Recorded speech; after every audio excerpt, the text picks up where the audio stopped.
Bank Independent has been such a great partner because not only are they taking the stress of the finances off of our plate, but they're investing in us as we're investing in them. And I think that is a strong partnership. The spirit of what Bank Independent does is right there in the name. From the Tennessee Valley Weather Channel, this is your weather, live at 5. Hey, Fred Gossett here in the Tennessee Valley Weather Center on this Tuesday evening, live at 5 o'clock with your latest forecast update. We're back to quiet weather after the rain that moved through last night, but clouds have hung tough across the area.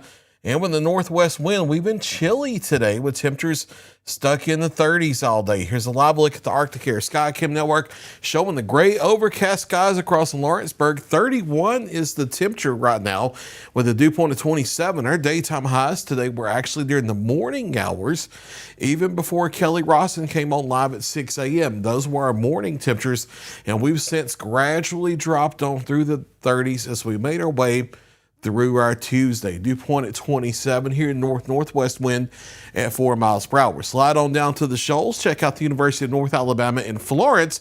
And we're gray and overcast and chilly here too. 34 is the temperature currently with a dew point of 30 and a northwest wind of 8 miles per hour and gray and overcast. And the clouds may hang tough as we head through a large part of the overnight.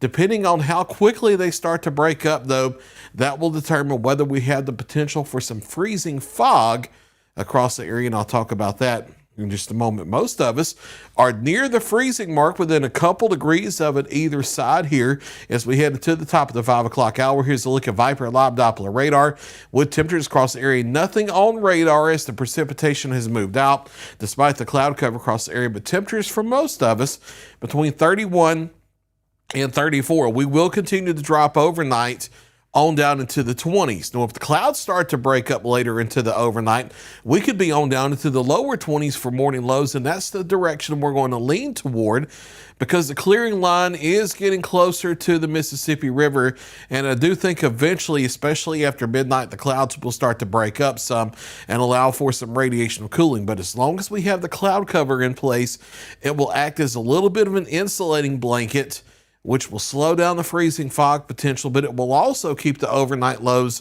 closer to the mid to upper 20s if the cloud, if the cloud cover hangs tough. We are going to hedge the bet on clouds eventually breaking up after midnight, but the freezing fog developing with temperatures into the low to mid 20s area wide and maybe some isolated upper 20s, especially just on the south side of the Tennessee River where you have that light northerly wind and the wind comes over the water. On the south side of those areas, you would be a couple degrees warmer because of the water temperatures. But if the clouds hang completely tough all night, you can add about 3 or 4 degrees to all these numbers. That would still be below freezing and it would still be in the 20s. And if any fog does develop, it would be freezing fog. And by freezing fog, we're talking about fog that happens when temperatures are below freezing. Those tiny water droplets can then freeze onto surfaces, things like bridges and overpasses. And it's not a lot of ice. It's a razor thin sheen of ice, but it can cause some isolated slick conditions.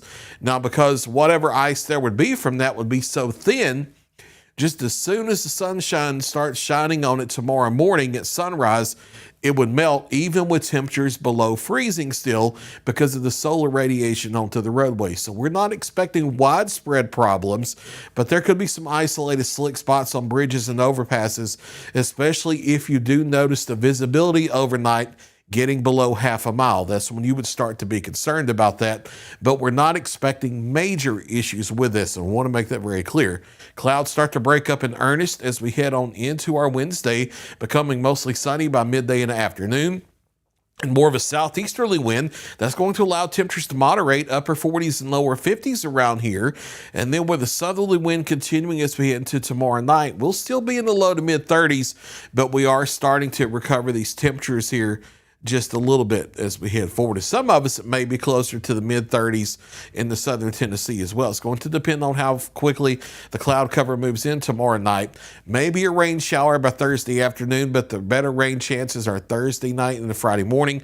I do think any wintry potential is off to the north of our area Thursday night, so not really concerned about that. Will be a freezing overnight.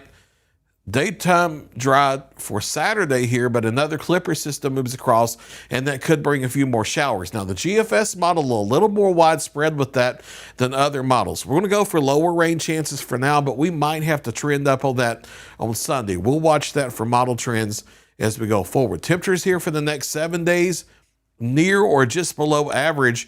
We're usually into the upper 50s for daytime highs right here at the start of December, and we're running in the upper 40s to lower 50s for daytime highs. So not far from average, but just a little bit below that here for the next 7. So mostly cloudy skies.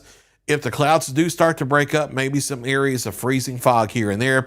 Overnight lows into the 20s, but give us some wiggle room on specifically how far into the 20s, because that's going to depend on what we see with the cloud cover overnight. Upper 40s, lower 50s tomorrow, becoming mostly sunny by the afternoon. Some isolated showers into the overnight, because we're going to maybe get down to the lower 30s during the early evening, and then the clouds come back and we get temperatures back up into the mid 30s. It's going to be a timing with the cloud cover type situation. I don't expect wintry weather, because when precip does move in, we will be above freezing. A chance of showers Thursday night, and into Friday, especially starting Thursday afternoon into evening. It's not going to be an all-day rain, and then the showers will be light to moderate on Friday, not an all-day rain there either.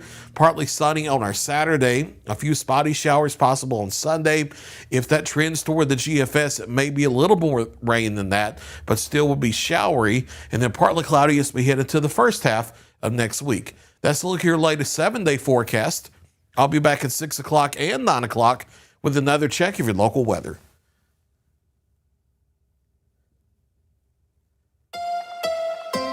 You're watching the Tennessee Valley Weather Channel.